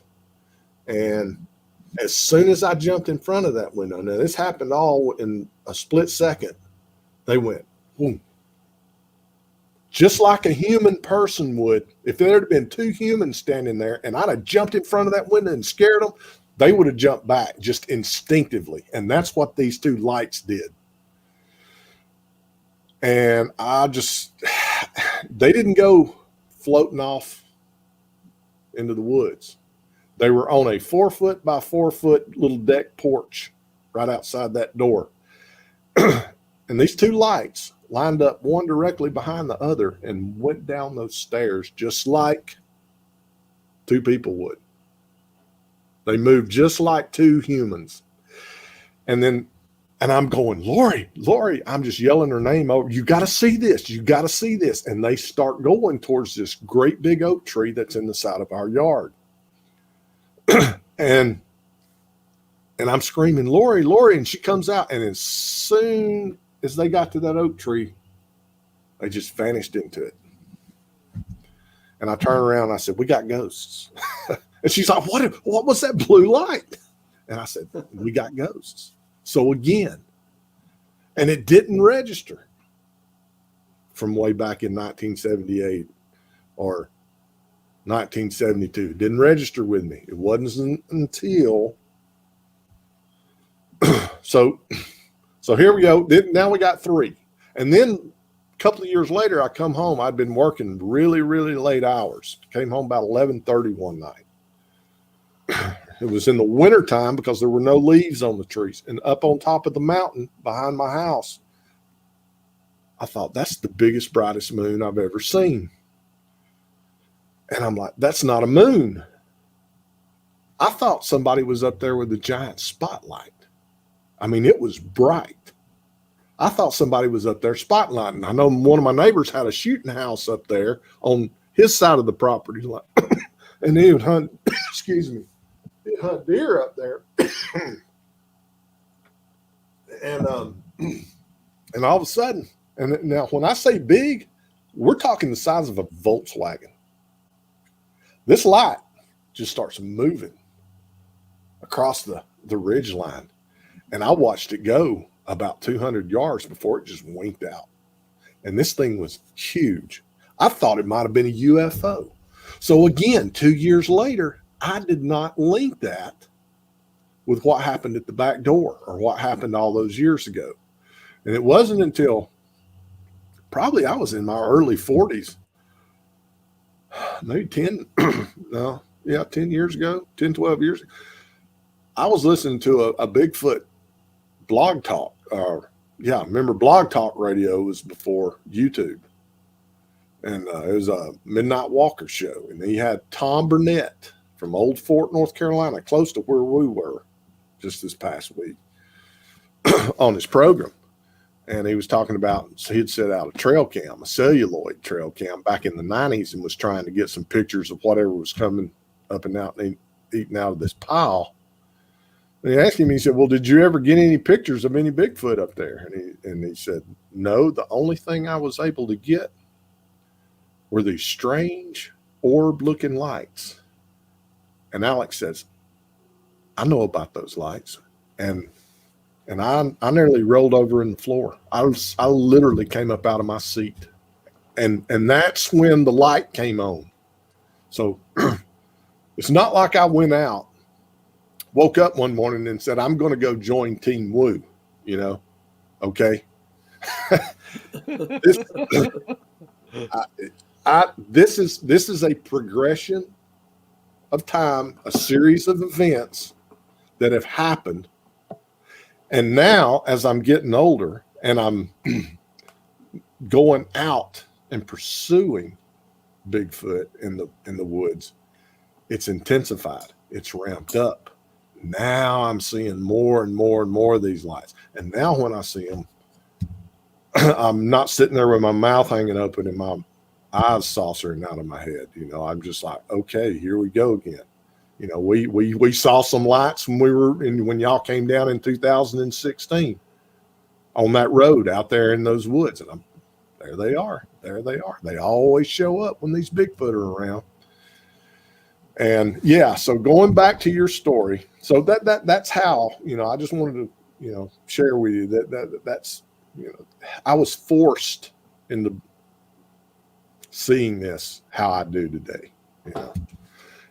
And all right, so that was June the 6th, 2017. Me and another guy, I'd met him on the one of the Bigfoot pages. He had been after me for a long time. He said, man, I've been hunting my whole life. I ain't never seen nothing like a Bigfoot, but you got my attention. I'd like to go Bigfooting with you. And I started telling him, you know, all right, this is what you got to go out in the woods and find. You got to look for footprints. And sure enough, he comes back and he sends me a picture of a foot. Man, like this one right here? I said, yeah, that's called a signature print. They'll, you know, once they know that you're looking for them, they're going to leave you a single solitary footprint. I've had it happen way too many times. And I mean, that's just a common thing. And sure enough, and then we were back and forth for probably 7 or 8 months, a long time. And then he starts hammering me. You got to take me out. You got to take me out Bigfoot, man. You got to. He's way down in Americus, Georgia. And I was like, all right, dadgummit, have your stuff packed up. Meet me up here at the Cracker Barrel on the interstate, 9 o'clock in the morning, and we'll go in and we'll do 3 days, Friday, Saturday, and Sunday. So we did, and we get up there. It's about 3.5 mile hike. Y'all been down that mountain when y'all came out in same place, exact same place when y'all came out in 2016. And we hiked down that trail, and we stopped there where this creek comes into the Conasauga River up there in Cohutta. And we just did get our tent set up. I mean, it couldn't have been more perfect timing. Got our tent set up and it starts hammering rain. So we crawl in our tents and we sleep, take a nap for about an hour. We get up, collecting firewood to dry out. And I mean, it rained. A lot of people don't realize the Cohutta Wilderness is a natural rainforest, and it gets about 80 to 90 inches a year. And one of the dangers of it, when it rains so hard in that forest, you can get trapped in there because if all those trails cross those creeks, and if you're on the wrong side of the creek, you may be stuck in there a couple of days. That's why not too many people really go in deep out there, just the hardcores. And we set up camp, and we can't cross the river because I was going to as soon as the rain stopped, As soon as it stopped, we heard 4 or 5 of them howl right up there on top of those waterfalls back off in there where we went to. And his eyes get real big and he's like, holy cow. And then we start hearing fire sirens going down West Cowpen Trail, which is humanly impossible. You know, it's 4,800 feet on top of a ridge. Yeah, it sounded like fire trucks up there. We were going, is that fire trucks? And it was blowing our mind. All right, so we're camped at the base of the highest peak in the Cohuttas, 4,500 feet, something like that, at a particular trail. And I don't want to say the name of it, but you always want to come down this trail. You never want to go up it. Well, we didn't have any choice other than going back up the way we came. So, because we could not cross the river, it was just a torrent down through there. And so we start climbing this mountain. Now, the year before, when you and I, all of us had gone, remember the wildfire started. So everything was burned.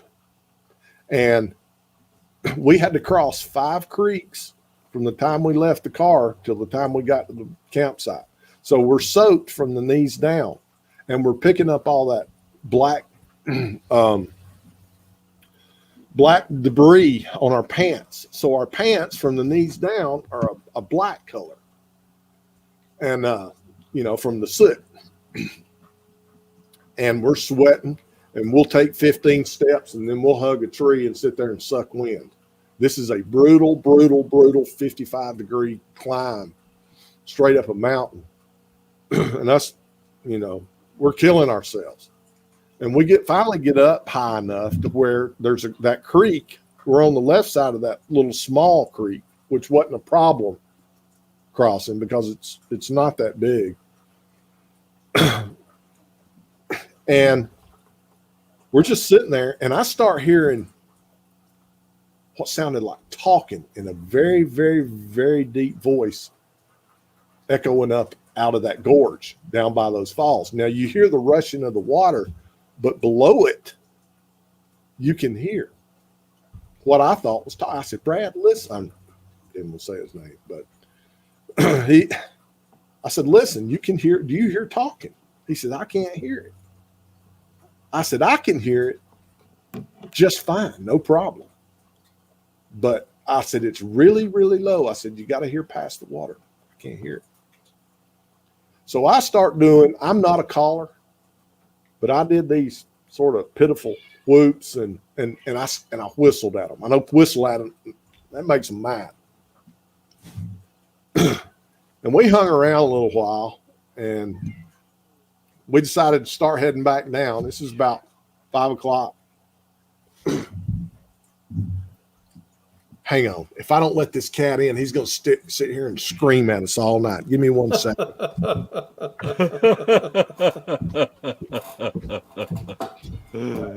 about that, Mark? We hadn't even got to the lady yet. Now that's what gives me the creeps. Me too. Sorry about that. Anyway, so we're heading back down, and you're watching your feet because you don't want to go tumbling head over heels down the mountain. It's a pretty dangerous, steep hike. And all of a sudden I look down at the bottom of the hill and I see this woman coming towards us. Didn't think much about it at first. Here comes somebody. And the closer she got, my brain starts screaming. Something's wrong, When that gut starts talking to you, I've learned in all my years, you better listen to it. Do not talk to this woman.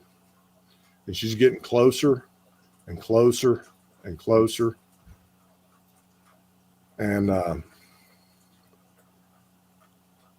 she gets right up and she won't look at us. And my brain screaming, do not talk to this woman. There's something about it just was off. And The woman's walking up through there. She's wearing pajama pants and a t-shirt and slippers. She's not. She should be soaking wet. She's not carrying a water bottle. She's not carrying a backpack, a hiking stick. She's dressed in pajamas. She's got her hair pulled back. She looked about my age, gray streaking through her hair. She's got on a little stud earring. She's got on a watch with a black band. I got a good look at her. And she's wearing a navy blue shirt, pajama bottoms, and house slippers. She's not covered in soot and sweat. She's not even breaking a sweat. She's just got this dead look in her eyes, and she's just not saying a word. I mean, there's no light in this woman's eyes. She should be soaking wet, if anything, from crossing the creeks. She should be covered in soot. She should look like she didn't belong in the middle of the Cohutta wilderness. 8 miles as the crow flies in any direction to the nearest road. And she just walked right past us, never looked at us, never said a word. Now, I immediately, something's wrong. She should have had some kind. I went back and I looked at a map, and there were 5 trailheads she could have come in on to get to where she was coming up that mountain. And the shortest, if she had parked at the trailhead behind us on the other side of that hill that we had just climbed, that means she would have had to taken a 13-mile circuitous route to get there. She did not come past us. If she had, she'd have been soaking wet from that downpour, but she wasn't. Why? How did this woman get out here in her pajamas?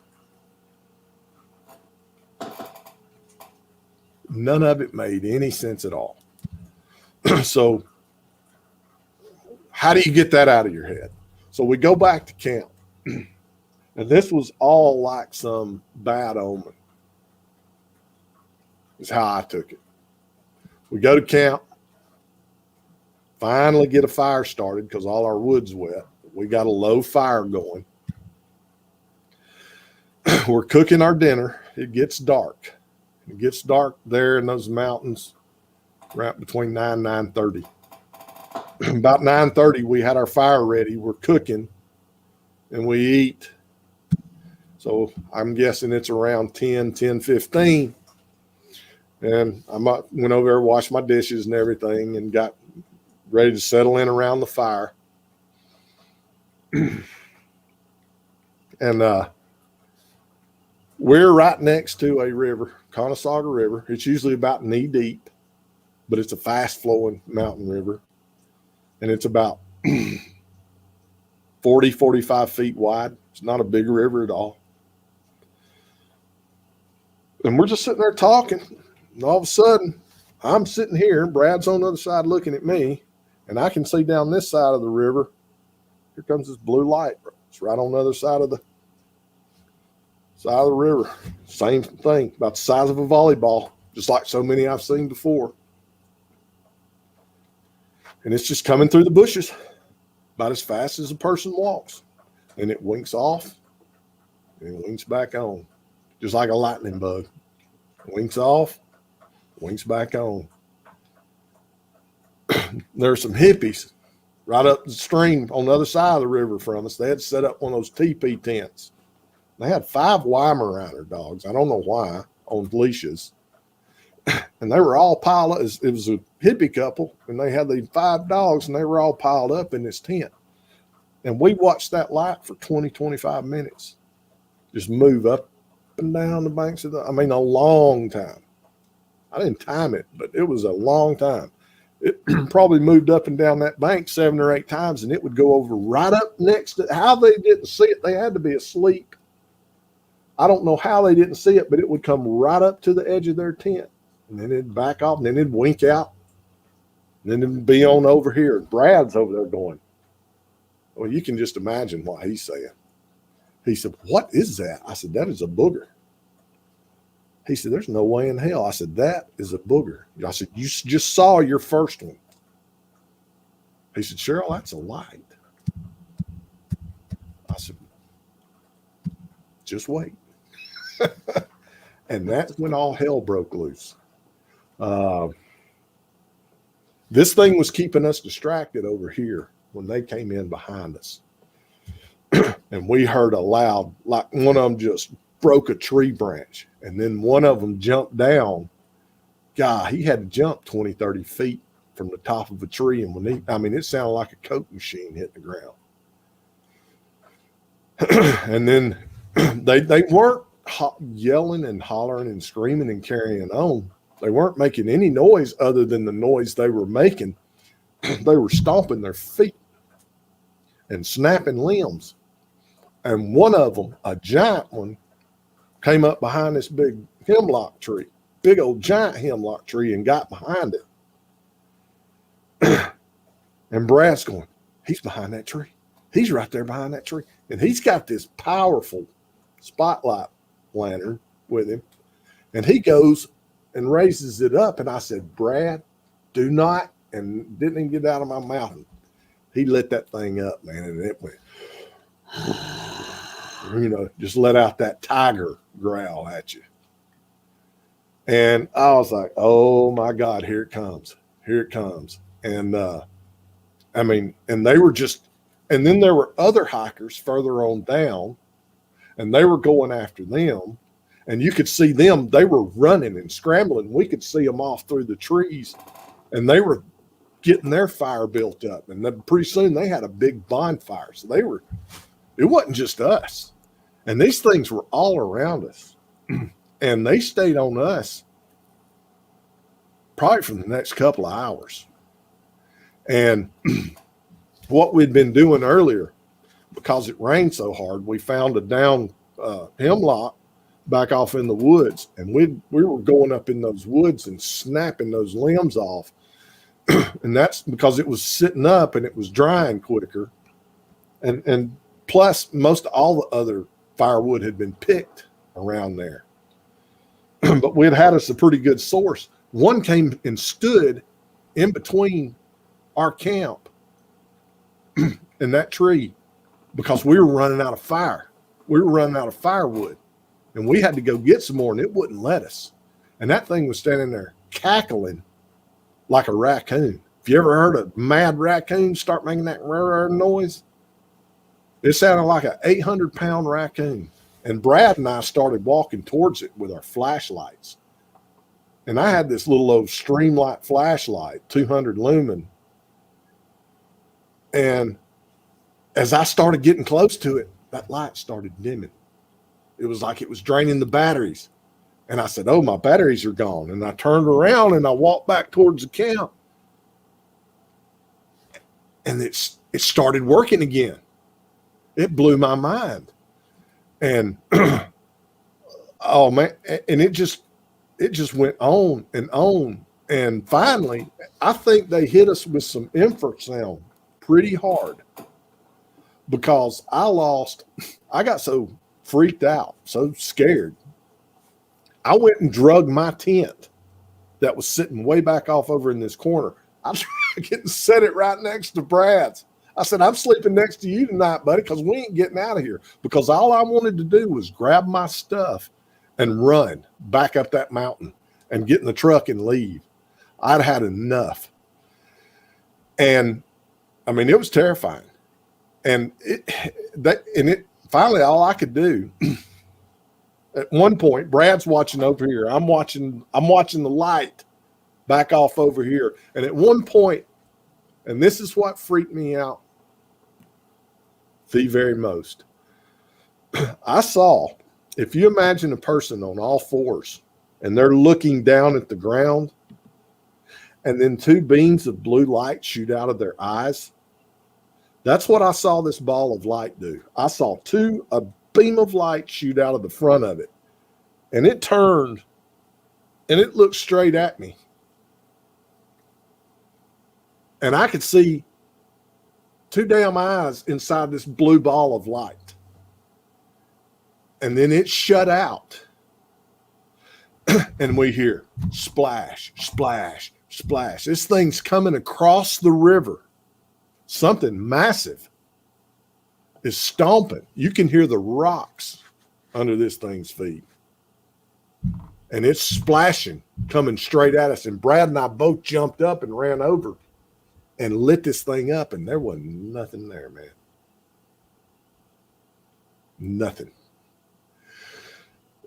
And then, like I say, after, I guess, I don't even know. When something like this is going on, time stands still. And at some point, here I am with my arms up again. I tap out. I'm done. Don't want any more. I'm done. And they went poof. It was like somebody flipped a light switch and the whole atmosphere lifted. And I sat down by the fire and I said, we're fine now. We're safe. I mean, as soon as I told them, I'm done. I'm done. They vanished like ghosts. Never heard them walk off, never heard them run off. They just were not there anymore. And the whole atmosphere just changed. And I sat down and I just, we finally went back over there, got us some firewood, got the fire going. And Brad, and I think part of this was from being, he said, Cheryl, he says, I'm so sleepy. I don't even know what time it is at this point.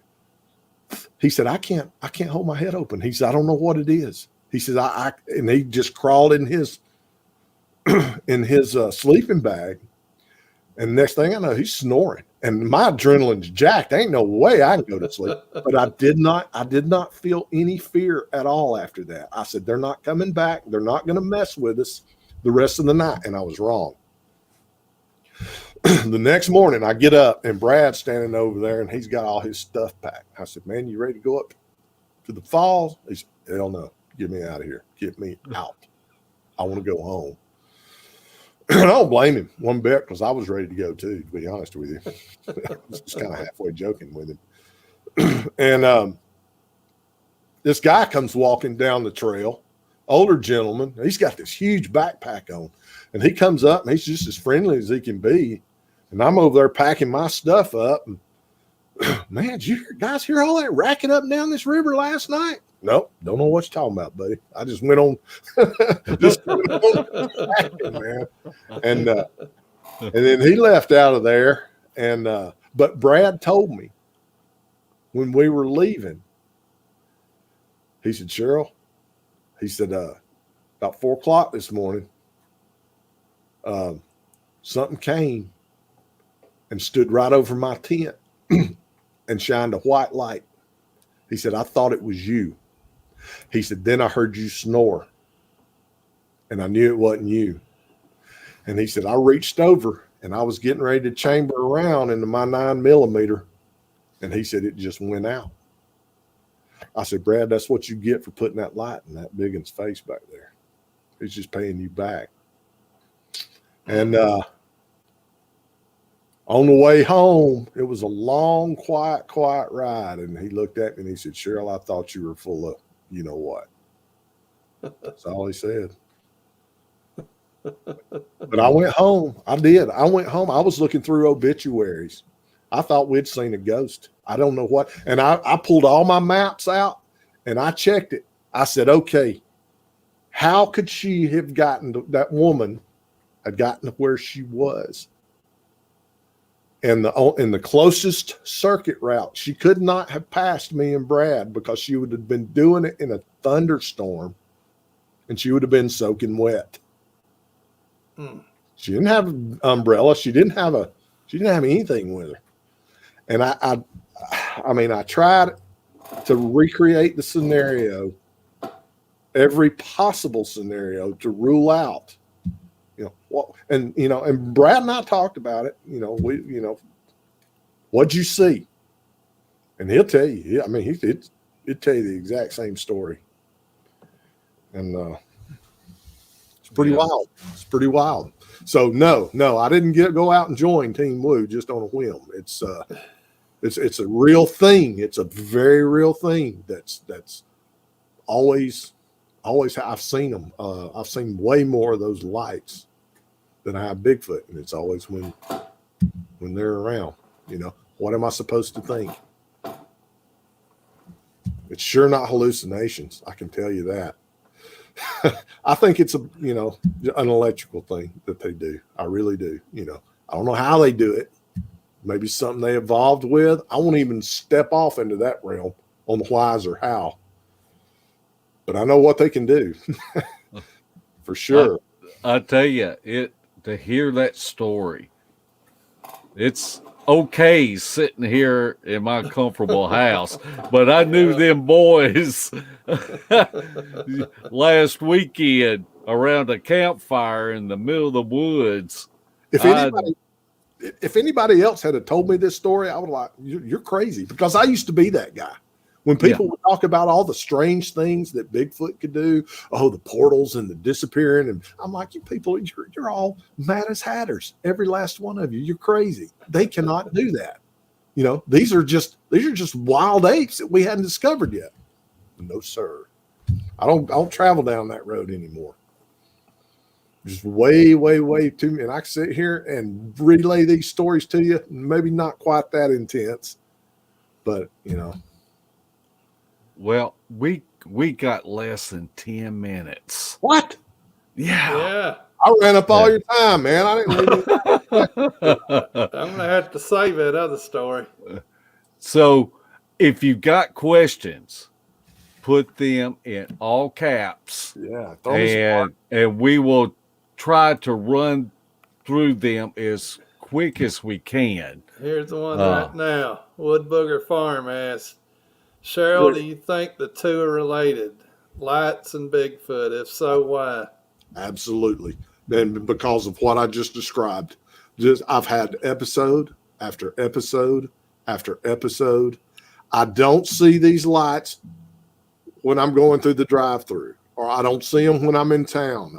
The only time I see them is when I'm near or around these Bigfoot. And when I saw those lights shoot out like eyes and turn and look at me, and then something starts stomping across the river at me, I think that was the final nail right there. Yeah. I said, there's something to this. Absolutely, I do. I think they are one and the same. They can emanate these balls of light from their head. They can do it in their chest. And there's a very good possibility that they can project them away from themselves. That's just a theory, what I know. But based on my experiences that I've had over and over and over again, yeah. Craig Crandell asked a good question. And he puts it, how come you ain't been ate yet? Now, how come do you think that they have not gotten so aggressive that they come at you to try to take you out? So they hadn't tried to kill me, thank God. I think it's to their detriment to kill another human. There's got to be some kind of boundary that they won't cross. I don't know. I've had them, I've had these things. Most of the time they act pretty harmless. They'll stand out here in the woods and they'll just pace back and forth. They won't say anything. They won't do anything. But I've had some get nasty. I am not one of these forest friends type guys. Some of these things, they're not your friend, and they don't want to be your friend. And if they thought they could get away with it, I'm sure some of these things would kill me dead as a doornail. Thank God that hasn't happened. But I don't know. I don't know why. Like I say, my whole life, all it's been is they just come, stand around, act creepy, Then they leave. Okay. Our friend, Mighty David American, who Blaylock. do what? Oh, you just missed David Blaylock's. Never Uh, mind. Go ahead. I'll ask it after you get through with this. Okay. What's the closest you have ever been to a Bigfoot? I believe that those two lights that were at my door that night, those two blue lights in 1995, in May of 95, were Bigfoot. I really do.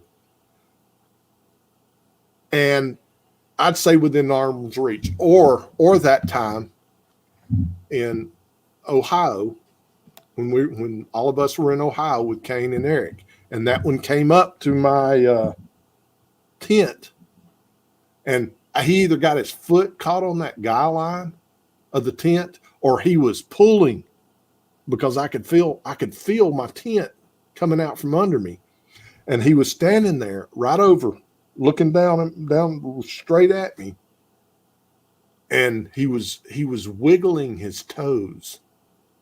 I could hear the gravel underneath his toes wiggling, and that was just inches away from me. So yeah, he could have got me and snatched me up and Albert Osman me right on out of there if he wanted to, but he didn't. You know what tickled me about that story is I wish we had time for you to tell that story, but after he left your little coffin tent that you had set up there, you said, "Thank goodness he walked over to Mark in that hammock." Absolutely, and he did. The second time he came back, he went and stood over Mark's hammock, and Mark was over there just snoring away. And yeah, I was like, thank God. Go bother him. Cheryl heard it say, "What the crap does it take to wake this guy up?" Yeah. Okay, right. Go ahead, Larry. Go Let's ahead. See how Get me a drink of water.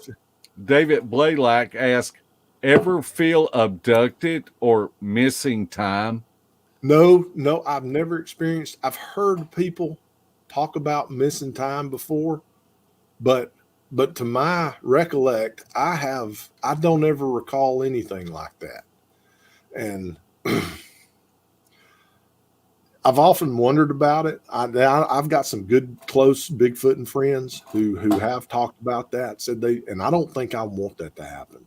And, but yeah, that's just one of the many frightening, strange anomalies that happen with these things around, but nope, never experienced it. And I hope I don't. If I do, I'll be right here talking about it. All right, Scott Trent asked, have you ever had one be destructive to your house, car, or any other property? Yeah, when 1985, Fall Creek Falls State Park, we were at the base of Cane Creek Falls. Me and a buddy went and borrowed a nice tent. And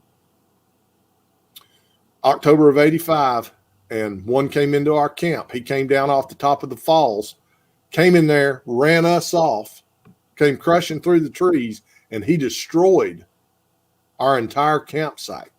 And he took this brand new tent, one of those big canvas. We're talking about back in the 80s, not that ripstop. We're talking these canvas tents, and he ripped it down the apex seam. He pissed all over my sleeping bag.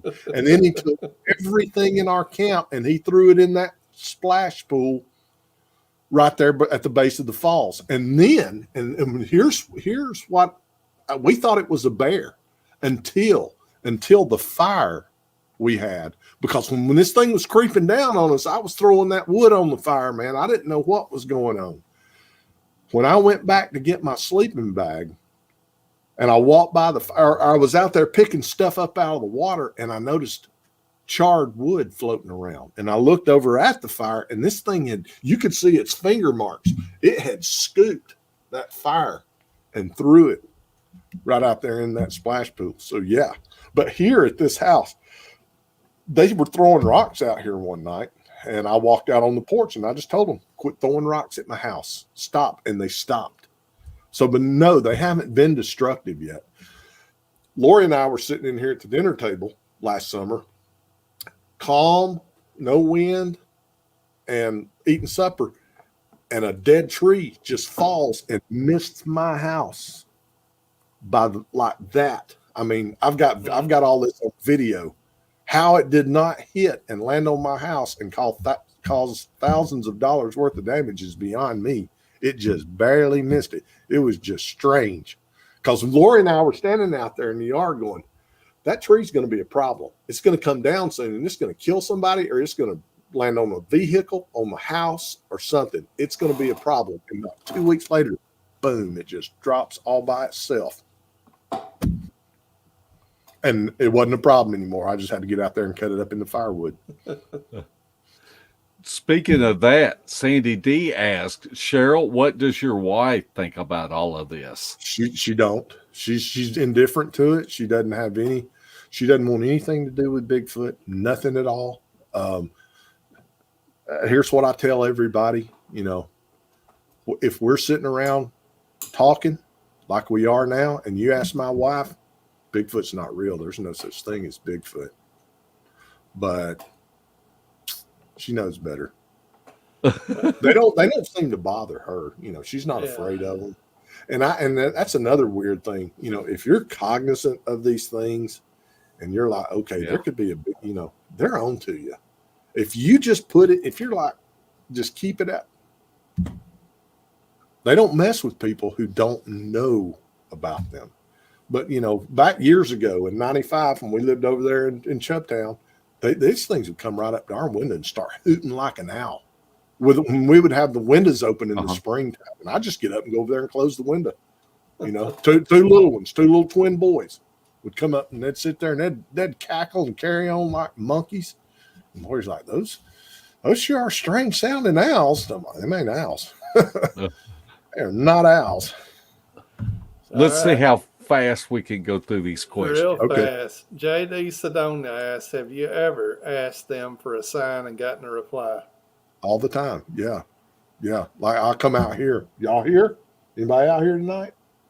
And every now and then I'll get a twig break or something like that. I'll tell you something. That footprint I got right out here at the back of my window, I went out there in the backyard one day. I said, leave me a footprint. About 2 weeks before that happened, I told him, leave me a footprint. And dadgummit, 2 weeks later, he puts one right there at my bedroom window. Huh. Yeah, they'll listen to you. What a creeper. All right. CD Squatcher asked, do you think you can freak them out with odd behaviors? No, absolutely not. They're the kings. They're the masters.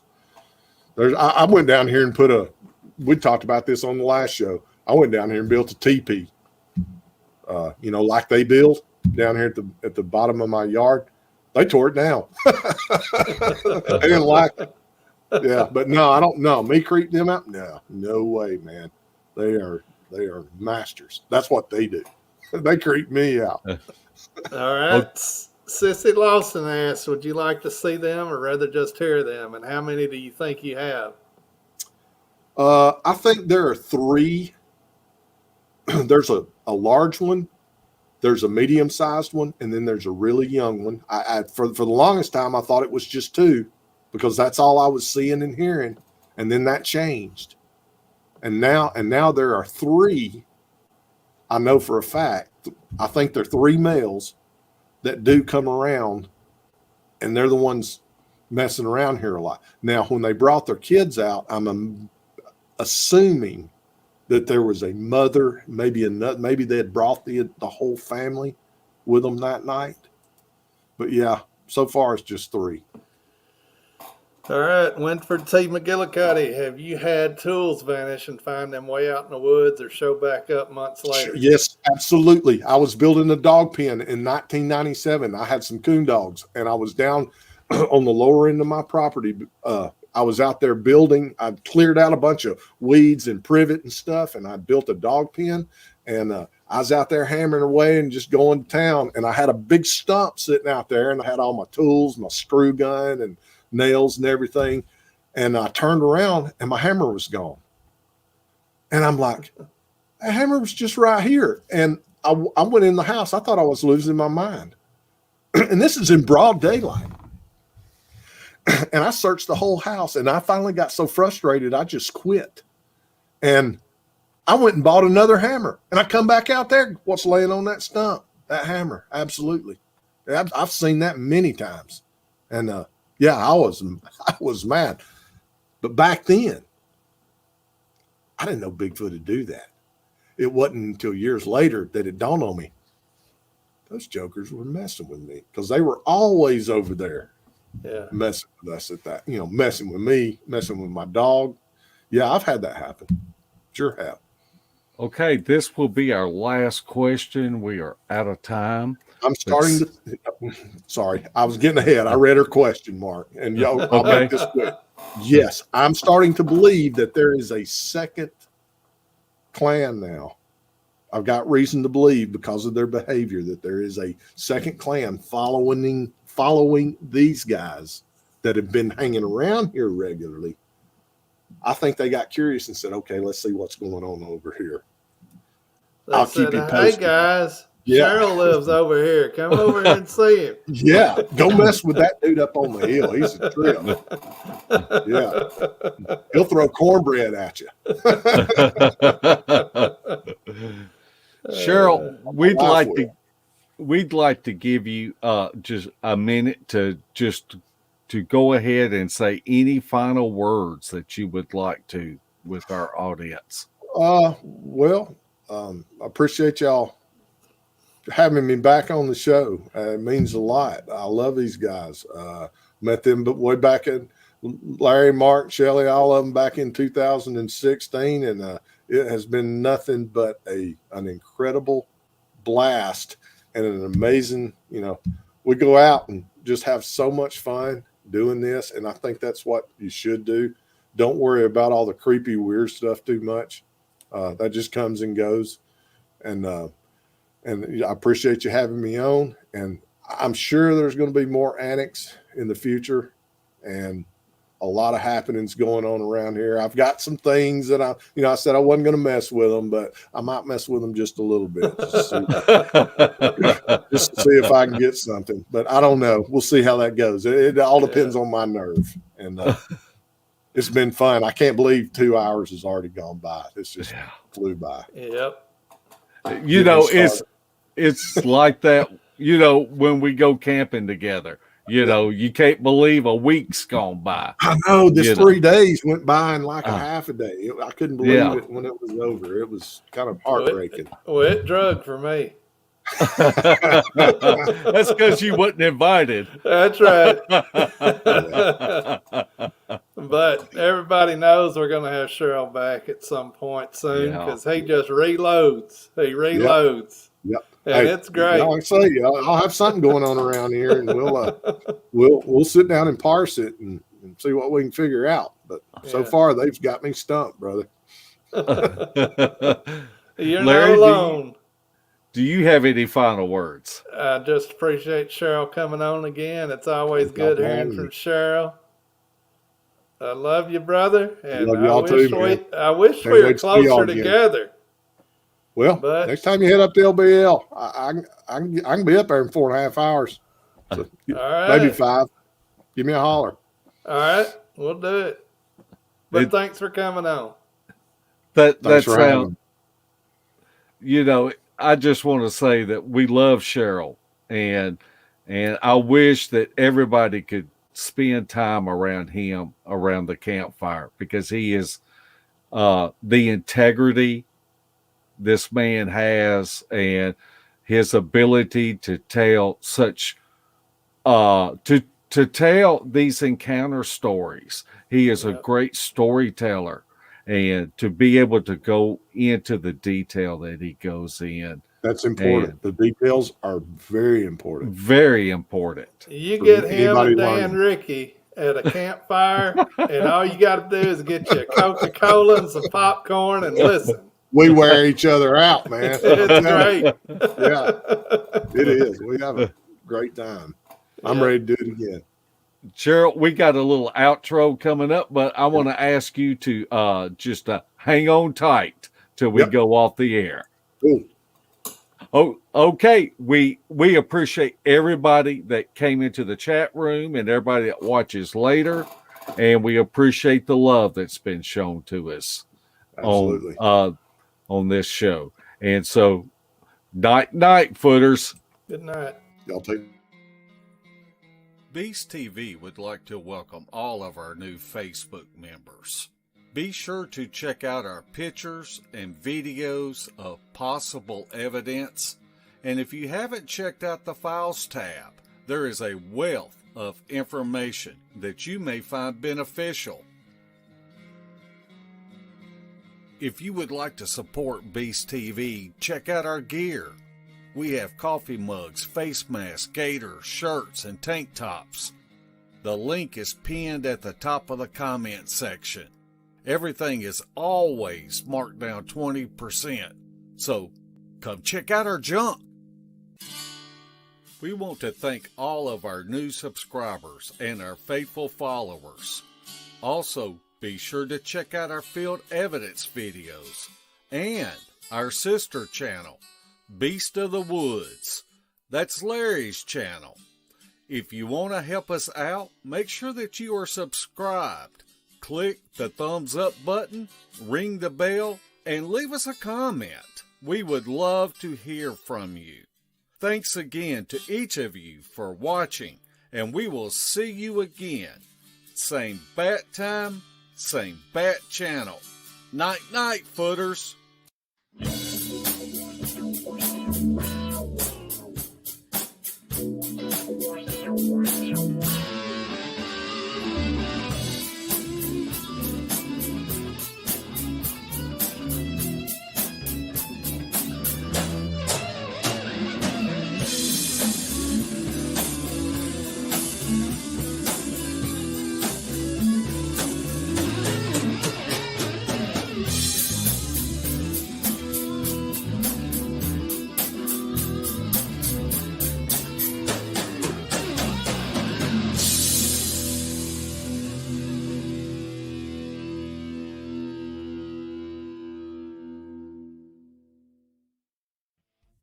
This has been a Sawdust production.